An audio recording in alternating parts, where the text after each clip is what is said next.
Trillion dollar کی mind blowing marketing capture کی، اور اس بات کا باقاعدہ اعلان کیا گیا کہ ایپل اب اس قدر طاقتور اور مضبوط بن چکا ہے کہ اس نے اپنی کسٹمر ٹریفک کو بھی کیپچر کر لیا ہے، اور اس بات کو تقویت ملی کہ کتنا بڑا برانڈ ایپل بن چکا ہے۔ اب ایک طرف جہاں ایپل اس قدر ناقابل یقین ریکارڈ قائم کر رہا تھا اور اپنے اسٹینڈرڈ اور مارکیٹنگ بینچ مارک کو مارکیٹ میں متعارف کروا کے کسٹمر ٹریفک کو باقاعدہ اپنا گرویدہ بنا رہا تھا، دوسری طرف سب سے بڑی مشکل اور بڑا چیلنج جس کا ایپل کو سامنا تھا وہ اس کے مایہ ناز اور سب سے منفرد پروڈکٹ یعنی آئی فون کی سیل اس کے لیے بہت بڑا چیلنج تھی، کیونکہ 2014 تک آئی فون کی کوئی خاص پیکنگ نہیں تھی۔ یہ کہانی 2007 کی ہے جب اسٹیو جابز نے آئی فون کا باقاعدہ اعلان کیا اور اس کا سنگ بنیاد رکھا، اور جب یہ اعلان دنیا میں ہوا تو لوگ پاگل ہو گئے اور آئی فون سینسیشن میں بدل گیا، اور ہر ایک سال جب بھی نیا آئی فون لانچ ہونے والا ہوتا تو نئے آئی فون کی لانچ اور ماڈل کو دیکھنے کے لیے لوگوں کا جنون اور بےتابی دیکھنے لائق ہوتی تھی، کیونکہ آئی فون جو ایپل نے دوبارہ لانچ کیے تھے پھر حقیقی طور پر گراؤنڈ بریکنگ تھے، اور اگر آپ آئی فون کو دیکھیں تو ڈیلٹا اور دوسرے فونز میں آپ کو بالکل واضح فرق نظر آئے گا۔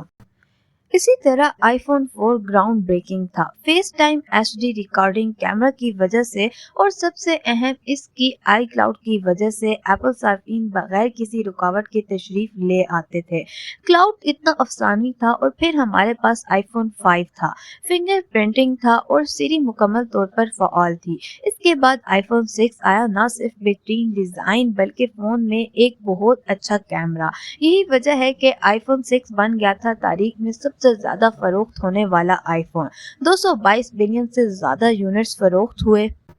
لیکن اس بار یعنی 2015 تک ایپل خطرناک طور پر آئی فون پر انحصار کرتا تھا، جس میں 60% سے زیادہ کمپنی کی پوری آمدنی صرف آئی فون کی فروخت سے ہوتی، اور یہیں سے چیزیں تبدیل ہونا شروع ہوئی جیسے کہ ٹیکنالوجی زیادہ قابل رسائی ہے اور وہاں مقابلہ شروع ہوا۔ گراؤنڈ بریکنگ کی صرف ایک محدود تعداد وہ اعلانات جن کے لیے ایپل آئی فون بنا سکتا ہے، اور جیسے کہ ہم نے دیکھا ہر دوسرا فون فنگر پرنٹ کے ساتھ آنا شروع ہو گیا ہے۔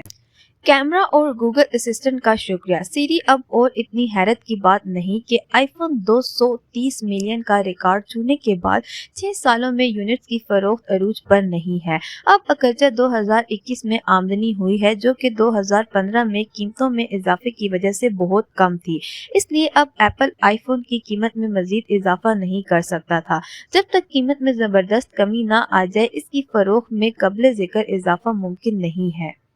اور آخر میں اگر قیمت منافع کو کم کرتی ہے تو پروفٹ مارجن کو بڑھانے کے لیے قیمتوں میں واضح کمی کا اعلان بہت ضروری ہے۔ تو اب سوال یہ ہے کہ ایپل کا منافع داؤ پر لگا ہوا ہے، پھر ایپل خود کو خطرے سے بچانے کے لیے کیا کر رہا ہے؟ اس کا جواب 2016 میں ٹم کک کے ذریعے کیا گیا اعلان ہے، جس میں ایپل کی طرف سے واضح اعلان کیا گیا کہ وہ آئی فون کی دگنی فروخت کے لیے کوشاں ہیں، اور سافٹ ویئر کی خدمات سے اس کی آمدنی 2020 میں قابل ذکر حد تک بڑھ گئی ہے۔ اور اگر آپ نمبروں اور فگرز کو دیکھیں تو یہ 2015 سے 2021 تک کافی واضح ہے، جبکہ آئی فون سے آمدنی مسلسل تقریباً 150 بلین سے بڑھ کر 190 بلین ڈالر جو کہ قابل ذکر اضافہ ہے۔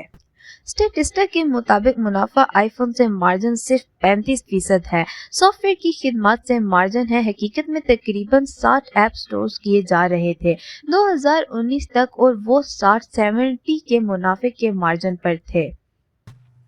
بلومبرگ کے مطابق یہ ایک ایسا انقلاب ہے کہ یہ اس ایپلیکیشن کے ذریعے ایک عمر رسیدہ والدین اپنے دل کا اشتراک کر سکتے ہیں، خاندان کے کسی بھی رکن کے ساتھ صحت کا ڈیٹا شیئر کر سکتے ہیں، ہر شخص اپنے اشتراک کا انتخاب کر سکتا ہے، یہاں تک کہ پارکنسن کا مریض اپنے نقل و حرکت کا ڈیٹا تھراپسٹ کے ساتھ شیئر کر سکتا ہے۔ اس میں بیک اپ کا انتظام بھی شامل ہے، ڈیٹا کی وجہ سے جس کی وجہ سے صحت کی دیکھ بھال ریاستہائے متحدہ کے تمام مراکز کر سکتے ہیں، وہ بھی بغیر کسی رکاوٹ کے مریضوں کے ڈیٹا تک رسائی حاصل کر کے اس کو شیئر کر سکتے ہیں ایک دوسرے کے ساتھ۔ یہ مریضوں کو ٹھیک ہونے کے قابل بنائے گا، ایک انتہائی ضروری صحت کی دیکھ بھال کی بنیاد ریاستہائے متحدہ سے شروع ہونے والا نظام، لہٰذا ایپل کارڈ اور صحت کے ساتھ ایپ۔ یہ حیرت کی بات نہیں ہوگی اگر ایپل سب سے بڑا ہیلتھ انشورنس بن گیا، یہاں تک کہ سب سے بڑا کریڈٹ کارڈ دنیا میں موجود ایپل کے پاس ہی ہے۔